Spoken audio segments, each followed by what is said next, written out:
তাত আৰু বিৰাট beautiful actor এক্ট্ৰেছবিলাকহে তাতে বোলে জুইনিং হ'ব। এই আমাৰ নিচিনা বেকা বোকা এইবিলাক চান্স নাই তাৰমানে তাতে।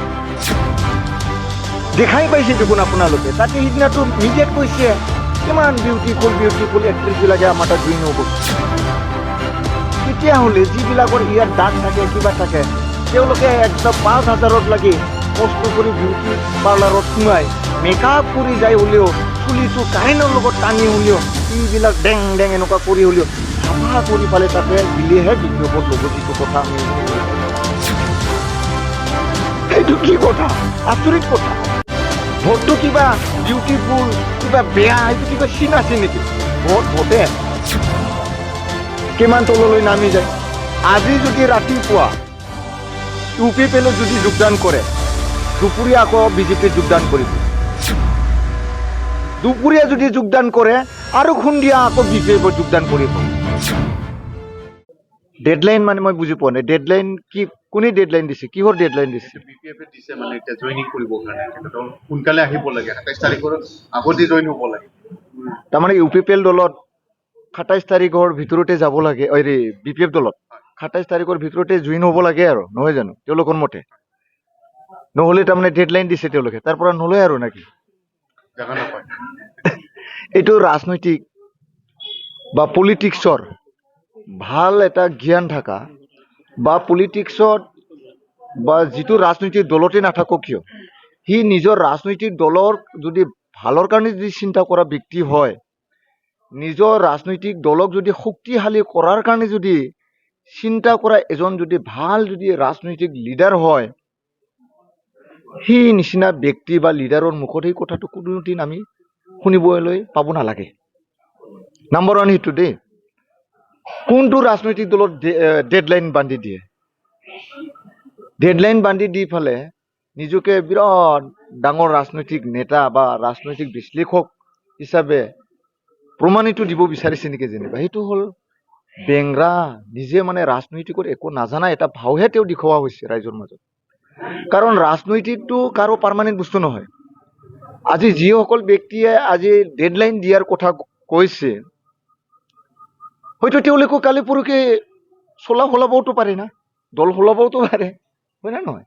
গতিকে যদি ৰাইজৰ কাৰণে কাম কৰিবৰ কাৰণে আহিছে, ভাল কাম কৰাৰ কাৰণে যদি চিন্তা কৰিছে, তেওঁ সকলো ৰাইজক ভাল কথা কৈ ফালে ৰাইজৰ কাৰণে ভাল কাম কৰি আঁচনি লৈ ফালে উন্নয়নমূলক কাম কাজবিলাক কৰি দিয়ে, তেতিয়া অট'মেটিক ৰাইজক ডেডলাইন বান্ধি দিবা কোনো দৰকাৰ নাই। মাইক লৈ মানে চাউণ্ড চিট ডাঙৰ লৈ ফালে মানুহবিলাকক আমাৰ দলত যোগদান কৰক, অমুক তাৰিখৰ ভিতৰত যোগদান কৰক, হেন তেন কৈ থাকিবৰ কাৰণেতো কোনো দৰকাৰেই নাই। নকলেও যদি ভাল কাম কৰে, ৰাইজে পিছে তেওঁলোকৰ পিছে দাউৰি তেওঁলোকক বিচাৰি জুইনিং হ'ব যদি ভাল কাম কৰে। গতিকে BPF দলৰ ফালৰ পৰা যি নতুন আঁচনি লৈছে বা নতুন আঁচনি কৰাৰ কাৰণে চিন্তা কৰিছে, সেইখিনি আমিও তেওঁলোকক ভাল পাইছিলো যে সঁচাকে যদি ইউথৰ কাৰণে, ৰাইজৰ কাৰণে, উঠি অহা যুৱক যুৱতীৰ কাৰণে যি ভাল এটা চিন্তা চৰ্চা কৰিছিলে, 2 লাখ টকা দিয়া, 10,000 টকা দিয়া, কিবা স্বাৱলম্বী কিবা এটা কাম কাজ কৰাৰ কাৰণে যি সিদ্ধান্ত লৈছিলে, সেইটো মানুহবিলাকে ভাবিছিলে, ৰাইজেও ভাবিছে যে হয় তেওঁলোকে হয়তো এইটো আঁচনিবিলাক লয় তেতিয়াহ'লে ভাল হ'ব। গতিকে আজি দেখিবলৈ পালে যে 2 লাখ টকা দিয়াৰ নামত তেওঁলোকে লিষ্ট কৰিলে, কোনোবা বোলে 50-50হে তেওঁলোকে কিবা কৰিছে, কোনোবা বোলে 20 জন মানুহ সোমাই দিছে, তাৰপিছত 1 লাখ ভগাই লৈছে, কোনোবা বোলে 10,000 টকাৰ কাৰোবাৰ বেনিফিচিয়াৰী লিষ্ট কৰিছে, 3,000-4,000 টকা বোলে চদাই কৰি লৈছে, আমি শুনিবলৈ পাইছো। আজি মই বিশেষ কথা মই কওঁ, আজি ৰাতিপুৱাতে মোৰ ঘৰত গিৰিয়েক ঘৈণীয়েক গৈছে, এইটো বাস্তৱ কথা। গিৰিয়েক ঘৈণীয়েক গৈছে, যাই ফালে মই উঠাই নাই বিচনাৰ পৰা, ৰাতিপুৱাতে গৈ ফালে মোক মানে বিচাৰিছে, আৰু তেতিয়া মোৰ মায়ে আৰু মোৰ মিছেছে কৈছে যে মানুহ আহিছে উঠক। তেতিয়া মই সোনকালেকে উঠিলো, গা পা ধুলো, ধোৱাৰ পিছত মই চাবলৈ গ'লো, এজন মহিলা মানুহ এজন পুৰুষ মানুহ, তেওঁলোকে গিৰিয়েক ঘৈণীয়েক। তাৰ মহিলাটো কথা ক'ব নাজানে, মানে নোৱাৰে, বোবা বা ববি বুলি কয় এইটো, আৰু কাণটোও নুশুনে। কাণটো নুশুনাৰ কাৰণে সি কথা ক'ব নাজানে। এতিয়া তেওঁ আগতে মোৰ তাতো আহিছিলে, আমাৰ যেতিয়া UPPL BJP চৰকাৰ আছিলে তেতিয়া তেওঁ আপত্তি কৰিছিলে যে আমাক অৰুণোদয় আঁচনিটোত আমাক সোমাই দিব লাগে, যিকোনো IBS সোমাই দিব লাগে। তেতিয়া মই সেই প্ৰাইমাৰীটোৰ সভাপতি সম্পাদক আৰু আমাৰ চেয়াৰমেনসকলক কৈছিলোঁ যে এনেকুৱা ব্যক্তিসকলক সোমাই দিয়ক, অৰুণোদয়ে হওক কিবা IBS হওক দি দিয়ক।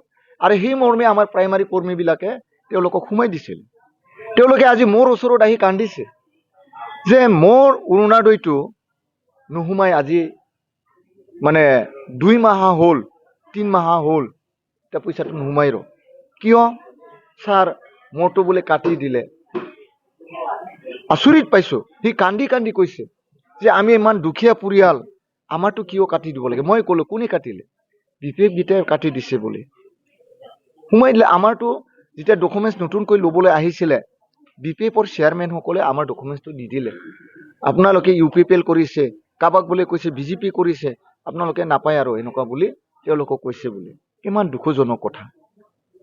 কেইজনমান মই মিটিং কৰি কেইজনমান বিধৱা মহিলাবিলাক লগ পালো, তেওঁলোকে কৈছে এনেকৈ খং উঠিছে তেওঁলোকে, য'ত নেকি এজন বিধৱা, ঘৰৰ কোনো মালিক নাই, তেওঁলোকৰ অৰুণোদয়বিলাক বন্ধ হৈ গ'ল। কিয় কৰি দিয়া নাই এইবিলাক? কিয় কাটি দিলে তেওঁলোকৰটো? সেইখিনি ব্যক্তি কিয় মানে বঞ্চিত কৰিলে? ইয়াৰ কাৰণে ৰাইজে খুব হৈ আছে, বিৰাট খং উঠি আছে। গতিকে তেওঁলোকক নাকাটাকৈ তেওঁলোকে আৰু বাঢ়াই ফালে দি দিয়ক না, আৰু মানুহ সোমাই দিয়ক, যিবিলাক পাব লগা যোগ্যৰ মানুহ তেওঁলোকক কাটি ফালে আমাৰ মানুহক সোমাই দিয়ক। এইটো কি কথা? আমি যেতিয়া UPPL বা BJP একেলগে মিত্ৰজোঁট চৰকাৰ চলাইছিলো, সেইটো টাইমত কোনো BPF, কোনো কংগ্ৰেছ, কোনো BJP আমি কোনো বাদ দিয়া নাছিলো। সি পাব লগা যোগ্যৰ মানুহ তেওঁ পাব লাগে, সেই হিচাপে আমি দিছিলো। এতিয়া ৰাইজে বাস্তৱত দেখিবলৈ পাইছে, যাৰ ফলত নেকি আজি BPFৰ বহুতখিনি মিটিং কৰাৰ কাৰণে বিফল হৈছে, সোমাবই পৰা নাই। যিবিলাক জেনুইন BPF কৰিছে তেওঁলোকে আজি বহি আছে। কিয়? তেওঁলোকে খং উঠিছে। এইফালৰ পৰা জাপ মাৰা, এইফালৰ পৰা জাপ মাৰা, সুবিধা লোভী মানুহবিলাকে তেওঁলোকেহে ইফালে ইফালে কৰি আছে। আমিতো শুনিবলৈ পাইছো কেইজনমান BPFৰ কৰ্মী, নেতা কৰ্মীক যে এই নিচিনা গাফিলতি কৰাৰ কাৰণে তেওঁলোকে বোলে মানে পদবীৰ পৰা নুমাই থৈ দিছে। সেনেকুৱাও আমি দেখিবলৈ পাইছো, শুনাবলৈ পাইছো। এতিয়া চাওক, MJ এনৰেগাৰ জৰিয়তে আমাৰ চেয়াৰমেনসকলে একশ্যন প্লানত সোমাই দি ফালে যে অনগোয়িং কাম চলি থকা, অনগোয়িং ক'ৰবাত 10 লাখৰ, ক'ৰবাত 20 লাখৰ, ক'ৰবাত 5 লাখৰ, ক'ৰবাত চেন গেবেল ৰাস্তা চলি আছে, ক'ৰবাত CC ব্লকৰ ৰাস্তা ধৰা হৈছে। সেইটো আমাৰ চৰকাৰ থকা টাইমত ইমানখিনি ৰাস্তা পদূলিবিলাক ধৰি থৈ দিয়া আছিলে। কোড অফ কণ্ডাক্ট লগাৰ কাৰণে সেইবিলাক কাম বন্ধ হৈ আছিলে, অনগোয়িং। এতিয়া নতুনকৈ BPFৰ ফালৰ পৰা যেতিয়া চেয়াৰমেনবিলাকক দিলে, তেওঁলোকে আহি ফালে দপ দপাই ক'লে সেইবিলাক কামবিলাক ক্ল'জ কৰিব লাগে, কাটি দিব লাগে, এতিয়া নতুন ধৰিব লাগে। ইয়াতহে লাগিল। এতিয়া বহুত ৰাইজে সোধে আমাৰ গাঁৱৰ ৰাস্তাটো কি হ'ল, ৰাস্তাটো কি হ'ল? আমি কৈছো চেয়াৰমেনক সোধক। চেয়াৰমেনবিলাকে ডাইৰেক্ট কাটি দিছে, কাৰোবাক ক্ল'জ কৰি দিছে। আৰে BPFৰ মানুহবিলাকে কৰক না কামটো, BPF কৰা কৰ্মীবিলাকে কৰক। ৰাইজক কিয় বঞ্চিত কৰিছে? সেই ৰাইজে তেওঁলোকৰ কি অন্যায় কৰিছে? ৰাইজেতো অন্যায় কৰা নাই। ৰাইজেতো ভোট দি পেলাই তেওঁলোকক চৰকাৰত আনাই দিছে। তেতিয়াহ'লে ৰাইজৰ ওচৰত কিয় খেলা খেলিছে তেওঁলোক? গতিকে ইয়াৰ কাৰণে ৰাইজে বেয়া পাইছে, বহুত মানুহে বেয়া পাইছে। ইমান জৰাজীৰ্ণভাৱে চলি থকা ৰাস্তাবিলাকৰ এইবিলাক কাটি দিছে। কাটি দি পেলাই এতিয়া তেওঁলোকে অন্য ৰাস্তাত তেওঁলোকে ধৰিছে, বা নতুনকৈও ধৰিব পৰা নাই, বন্ধ কৰি দিছে। গতিকে এইবিলাকৰ কাৰণে বহুত মানুহে বেয়া পাইছে, যাৰ ফলত নেকি আজি অহাকালি তেওঁলোকে আমাৰ ভেৰগাঁৱত বোলে বহুতখিনি মেগা জইনিং লৈছে। আপুনি যে সুধিলে আমাৰ ফালৰ পৰা বহুত যাব বুলি, কালি দেখা পাম নহয়। এই কেইদিনমান আগত BPF চৰকাৰ নাথাকা টাইমত কোনোবা শুই আছিলে, মনে মনে আছিলে। এতিয়া চৰকাৰ থকাৰ কাৰণে কোনোবা ওলাই আহিছে, তেওঁলোকে মালা পিন্ধাব আৰু কাক পিন্ধাব? তাক যদি ভালকে আপোনালোকে এইটো কালি এইবিলাক লৈ ফালে মুখত পাতি দিয়ক, সোধক আপোনালোকে আগতে ক'ত আছিল। নিশ্চয় ক'ব 100 জনৰ ভিতৰত 50 জন বা 70 জনে ক'ব আগতেও মই BPFতে আছিলো, এতিয়া মই BPFতে আকৌ আহিলো। সেনেকুৱা ক'ব চাবি কালি।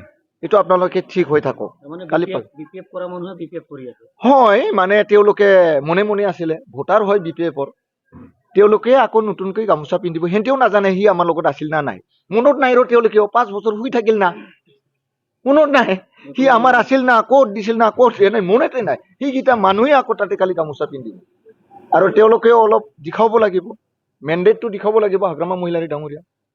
এতিয়া ডাঙৰ কথা হ'ল, গুডউইলৰ কেইটামান ধৰিছিলে, গুডউইল মিছনৰ ক'ৰবাত 1 কোটি, ক'ৰবাত 1.5 কোটি, ক'ৰবাত 3 কোটি টকাৰ এনেকুৱাও ধৰিছিলে। ডাবল এ ওলাৱা, অৰ্ডাৰ ওলোৱা, টেণ্ডাৰ হোৱা, সেইখিনিকো কেঞ্চেল কৰি দিছে। সেইবিলাক গাঁৱত তেওঁলোকে যাওকচোন, কি উত্তৰ দিব। মই ইয়াৰ কাৰণে কৈছিলো BPF-ৰ কেইজনমান চেয়াৰমেনক, আপোনালোকে দায়িত্ব পাইছে, ৰাইজৰ কাৰণে ভাল কাম কৰক, আৰু ৰাইজে ভাল পাব। যদি আপোনালোকে সেনেকৈ কোনটোবা স্কিম কাটিব, ক'ৰবাত নিব, কাৰোবাৰ অৰুণোদয় কাটি দিব, কাৰোবাৰ IBS কাটি দিব, সেইবিলাক যদি কৰি থাকে, আপোনালোকে চেয়াৰমেন হিচাপে গাঁৱতে সোমাব নোৱাৰিব। আপোনালোকৰ মানুহেই কামটো কৰক, ৰাইজে ভাল পাব। নাই, তেওঁলোকে কি ক'লে, আমিতো এইটো কৰিব বিচাৰিছো দাদা, ভাইটি, ছাৰ, কিন্তু আমাৰ এই BPF দল কৰা যিখিনি কৰ্মী এনেকুৱা অহংকাৰ, কথাই নুশুনে। হেই নাই এইটো কাটিব লাগে, সেনেকুৱা হ'লে নহ'ব, তেনেকুৱা হ'লে নহ'ব, আমাকে ধুমকি দিয়ে। কি কৰিম উপায় নাই দীপেন, এনেকুৱা বুলি আমাক কৈছে। গতিকে এই নিচিনা দলত যে মানুহ যাব দেখিবলৈ পাম নহয়। এইকেইদিন আমাৰ এইফালে ঘূৰি আছে আমাৰ সন্মানীয় খৈৰাবাৰী সমষ্টিৰ EM মহোদয় লুমচাও ধিমাৰী ডাঙৰীয়া, ঘৰে ঘৰে সোমাইছে তেওঁ, আমি জানো, কিন্তু তেওঁ কোনো সঁহাৰি পোৱা নাই। আমাৰ ভেৰগাঁও সমষ্টিৰ অন্তৰ্গত বহুত জেগাত তেওঁ সোমাইছে, তেওঁ বহুত কিবা সন্মুখীন হ'ব লগা হৈছে, বহুত প্ৰশ্নৰ সন্মুখীন হ'ব লগা হৈছে। তেওঁহে জানে আৰু কিমান মানুহক তেল মাৰিলেও মাৰিব পৰা নাই। যোৱাকালি এটা জেগাত EM গৈছে, প্ৰাক্তন EM গৈছে, কোনোবা গৈছে, মই নাম নকওঁ, বহুত মানুহ বোলে জুইনিং হ'ব এইটো জেগাত, UPPL-ৰ বাগা নেতা বোলে জুইনিং হ'ব। লাষ্টত যাই ক'লে, দেখা পালে সাধাৰণ BJP-ৰ কৰ্মী 3 জন মাত্ৰ গামোচা পিন্ধাই আহিলে। আৰু তাতো কি হৈছে, এজন প্ৰাক্তন EM, যিজন EM ডাঙৰীয়া আমি সন্মান জনাওঁ, সি 3টা টাৰ্মছ তেওঁ BTC ইলেকশ্যনত জিকিছিল, 15 বছৰ তেওঁ EM হ'ল। সেইজন EM-এ আজি তেওঁ প্ৰাক্তন EM হৈ থাকিল দেই, তেওঁ আজি IT চেলৰ নিচিনা কাম কৰি থাকিব লগা হৈছে। এজন ওপৰত, ইমান ওপৰত লাগে তেওঁ উঠি গ'ল, আমিও সন্মান জনাওঁ, সি সংগ্ৰামী নেতা, আৰু তাৰপিছত EM-ও হৈছিল তেখেতে। সেইজন ব্যক্তি আজি পিছফালে বেগ লৈ, মোবাইল লৈ সি IT চেলৰ নিচিনা, আপোনালোকে যেনেকৈ মোবাইল লৈ ফালে এতিয়া কেমেৰা ফটো মাৰি ফুৰি থাকে, এতিয়া তেওঁলোকে কি, এই পিছত যে এই যে মই কৈছো নহয়, তেতিয়া এইফালে ঝাপ মাৰা, নতুনকৈ যে লিডাৰবিলাক এই মানে ফেচবুকৰ জৰিয়তে, ছ'চিয়েল মিডিয়াৰ জৰিয়তে, নিজৰ ব্যক্তিগত চেনেলৰ জৰিয়তে বিৰাট নবাং জাবাং হওক নহওক বুকি ফুৰা মানুহবিলাক যে হাইলাইট হৈ গৈছে, ভিউ পাইছে, ফলোৱাৰ্ছ পাইছে, তেওঁলোকেহে আজি ডাঙৰ লিডাৰ হৈ গ'ল। কিন্তু আগৰ সংগ্ৰামী নেতা যে BPF-ত আছে, আগৰ যে প্ৰাক্তন EM MCLA MLA বিলাক আছে, তেওঁলোকৰ একো দামেই নাই আৰু আজি তাৰিখত। আপোনালোকে চাওক, মই যদি মিছা কথা কৈছো আপোনালোকে চাওক, পুৰণা জেনুইন BPF কৰা মানুহবিলাকৰ তাত কোনো ভেলুৱেই নাই আজিৰ তাৰিখত। নতুনকৈ যিবিলাকে মানে আহিছে এই ফেচবুকৰ জৰিয়তে মিছা কথা কৈ ফালে কোৱাৰ কাৰণেহে আজি তাৰিখত সকলো ৰাইজে চিনি পোৱা হৈছে, আৰু তেওঁলোকেহে বোলে ডাঙৰ নেতা হ'ল। যিসকল ব্যক্তিয়ে প্ৰাইমাৰী কেনেকৈ বনাই নিব লাগে, গ্ৰাছৰুট লেভেলত বুথ কমিটি কেনেকৈ কাম কৰে, প্ৰাইমাৰী কমিটি কেনেকৈ কাম কৰে, ইয়াৰ একোৱেই নাজানে, সেইকেইটা মানুহে আজি তাৰিখত BPF-ৰ ডাঙৰ নেতা হৈ আছে। যিবিলাকে x MLA, x EM, x MCLA, বহুত বয়সতো চিনিয়ৰ, সেইকেইটা মানুহ আজি তাৰিখত কিমান বা পিছত বহি থাকি ফালে এনেকুৱা মাংসং বহি চাই থাকিব লগা হয়। তাতে ছাৰ দলটো কেনেকৈ চলি আছে, তাতে আমি সন্মান জনাওঁ তেওঁলোকক। সেইকেইজন মানুহক কেমেৰা ধৰি ভিডিঅ' কৰবা দিয়ে, এক্স EM বিলাকক BPF-ত সেইটো চলি আছে। চাওক, মই যদি মিছা কথা কৈছো, এই আপোনালোকৰ চেনেলত যে দুনিয়াৰ প্ৰচাৰ চলাই আছে, কাবাৰ BPF-ৰ এই পেজ বিলাকত আপোনালোকে চাওক, যদি মই মিছা কৈছো। আৰু এইকেইদিনত আমি দেখিবলৈ পাইছো আমাৰ প্ৰাক্তন এপছু নেতা কেইজনমান যে BPF-ত ভাল পাই ফালে তাতে জইন হৈছে, আমিও শুভেচ্ছা জনাইছো তেওঁলোকেও কিবা এটা নহয় কিবা এটা ৰাজনৈতিক দলত থাকি কাম কৰিব লাগিব, ঠিকে কৰক। কিন্তু কোনোবা চেন্ট্ৰেল নেতা হৈ আহিল এপচুৰ, কোনোবা জিলা নেতা হৈ আহিল, সাধাৰণ আজি জাতিৰ কাৰণে অলপো অৰিহণা নাথাকা ব্যক্তি BPF দলত কিছুমান আছে, তেওঁলোকে একটা বাহ বাহ বুকি ফুৰে। এই নিচিনা সংগ্ৰাম কৰি অহা চেন্ট্ৰেল এপচুৰ নেতাক মিছা মিছা কথা কৈ পেলাই জইন কৰাই লৈ পেলাই, জিলা নেতাবিলাক জইন কৰাই লৈ পেলাই তেওঁলোকক ডাষ্টবিনত থোৱা নিচিনা কিমান বা 2টাৰ 3টাৰ দূৰত বহাই ফালে নিজে নিজে ডাঙৰ ডাঙৰ লেকচাৰ মাৰি থাকে। সেইকেইটা ক'বাত দূৰত থাকি পেলাই ভাষণ মাৰবা লগা হয়, কেতিয়াবাতো ভাষণ মাৰবাও তেওঁলোকে সুবিধা নাপায়। তাৰমানে কি বিপেকত তাৰমানে প্ৰলোভন ৰাজনীতি চলিছে তাৰমানে নেকি? বৰ্তমানতো আমি সেইটোৱে দেখিবলৈ পাইছো, আমি চাই আছো নহয়। গতিকে আমিও বেয়া লাগে, এজন প্ৰাক্তন EM, প্ৰাক্তন MLA, প্ৰাক্তন মিনিষ্টাৰ, কোনোবা একদম BPFক কিমান কষ্ট কৰি পেলাই চলাই আহা জিৰাজন্যভাৱে, বা কোনোবা এপচু কৰি আহা, কোনোবা আছু কৰি আহা, কোনোবা গোৰ্খা ষ্টুডেণ্ট ইউনিয়নত থাকি আহা, ইমান সন্মানীয় ব্যক্তিসকলক কিমান বা দূৰত চাইটত থৈ পেলাই কোনোবা বাহ লৈ আছে। এইটো আমি দেখিবলৈ পাইছো। যিয়ে নহওক, ভাল কাম কৰি যাক। অহাকালি 27 তাৰিখ আমাৰ ভেৰগাঁও সমষ্টিৰ অন্তৰ্গত মেগা জইনিং আছে বোলে, তাত আৰু বিৰাট বিউটিফুল এক্টৰ এক্ট্ৰেছ বিলাকহে তাতে বোলে জইনিং হ'ব। এই আমাৰ নিচিনা বেকা বোকা এইবিলাক চান্স নাই তাৰমানে তাতে। আমাৰতো UPPLৰ যেনিবা ইমান চাইজ আমি এইটো চাই নাথাকো, বিৰাট বিউটিফুল বোলে এক্ট্ৰেছ বিলাকহে কালি PPFত জইন কৰিব। তাৰমানে কি ৰং চং মানে কৰাই যেনেকে হ'লেও তাৰমানে ফুচলাই নি তেখেতসকলে তাৰমানে BPFত ল'ব তাৰমানে নেকি? সেইটোৱে, যেনিবা কোনোবা যদি চাইজ নাথাকে তাৰ BPFত জাগা নাই, সেইটোহে বুজাইছে। কাৰোবাৰ যদি ইফালে মুখ হালালে, কাৰোবাৰ যদি খাল মন থাকে, সি আৰু চান্স নাপায়। মানে বিপিএফত সুন্দৰ ব্যক্তিহে যাব লাগে। দেখাই পাইছে দেখোন আপোনালোকে, তাতে সিদিনাটো মিডিয়াত কৈছে কিমান বিউটিফুল এক্ট্ৰেছ বিলাকে আমাৰ তাত জইন হ'ব। তেতিয়াহ'লে যিবিলাকৰ ইয়াত দাগ থাকে কিবা থাকে, তেওঁলোকে একদম 5,000ত লাগি কষ্ট কৰি বিউটি পাৰ্লাৰত সোমাই মেকআপ কৰি যাই হলেও, চুলিটো কাৰেণ্টৰ লগত টানি হলেও, এইবিলাক ডেং এনেকুৱা কৰি হলেও চাফা কৰি পালে তাতে গিলেহে BPFত ল'ব, যিটো কথা আমি শুনিবলৈ পাইছো। সেইটো কি কথা? আচৰিত কথা। ভোটটো কিবা বিউটিফুল কিবা বেয়া সেইটো কিবা চিন আছে নেকি? ভোটে জুৱাৰী মদাৰু ভাল বেয়া চুৰ ডকাইত মন্ত্ৰী MLA ভোট কাৰো ডিফাৰেণ্ট নহয়, মাৰলি ভোট হৈ যায়। আমাক সেইবিলাক ইমান বিউটিফুল আমি চাই নাথাকো। আমাৰ তাত চবে স্থান আছে, দুখীয়াও আছে, ধনীও আছে। আমাৰ কাৰণেতো কায়ো এই পৃথিৱীত ভগৱানে সৃষ্টি কৰি দিছে যেতিয়া মানুহক, কায়ো মানে বেয়া নহয়, কায়ো বিউটিফুল মাত্ৰ নহয়, কোনোবা একদম বেয়া চেহেৰাৰ মানুহও নাই। আমাৰ চবে ভাল। BTCৰ আৰু কিমান তললৈ ৰাজনীতি যাব? বুজি পোৱা নাই? BTCৰ কিমান তললৈ ৰাজনীতি যাব আৰু? হে ভগৱান, এইটোতো আৰু কিমান তললৈ যাব? যোৱা BTC ইলেকশ্যনত দেখাই পাইছে নহয় কিমান তললৈ নামি যায়। আজি যদি ৰাতিপুৱা UPPLত যদি যোগদান কৰে, দুপৰীয়া আকৌ BJPত যোগদান কৰিব, দুপৰীয়া যদি যোগদান কৰে আৰু সন্ধিয়া আকৌ BPFত যোগদান কৰিব, আৰু কালি পৰহি কি কৰিব, মই আৰু কাৰ লগত নুঘুৰো আৰু মই বহি থাকিম, এনেকুৱাও থাকে। যেতিয়া তাক কথা পাতিবলৈ যায়, নাই মোক 5,000 নিদিলে মই আৰু নুঘুৰো, এনেকুৱা বেপাৰো চলি গৈছে। কিহৰ কাৰণে? মানুহৰ প্ৰতি বিশ্বাস নোহোৱা হৈ গৈছে এই নানা ধৰণৰ এইবিলাক কাম কৰাৰ কাৰণে। গতিকে আমি দৃঢ় বিশ্বাস সকলোৱে যাতে আমাৰ UPPL দলত যিহেতু প্ৰমোদ বড়ো ডাঙৰীয়া 26টা জাতি জনগোষ্ঠীক লৈ পেলাই BTRত কাম কৰি আছে, ইয়াক যাতে নজৰ ৰাখি এই মিছা প্ৰলোভন দিয়া মানুহবিলাকৰ লগত যদি নাযায়, এইটো আমি অনুৰোধ জনাইছো। বহুত মিছা কথা কৈ পেলাই তেওঁলোকে ন্যায় ব্যৱস্থা কৰিছে। গতিকে আৰু এইবাৰ যিহেতু আমাৰ বহুত ধুনীয়াকৈ বিধানসভা ইলেকশ্যনত আমি MLA বহুতখিনি জিকিবলৈ গৈ আছে।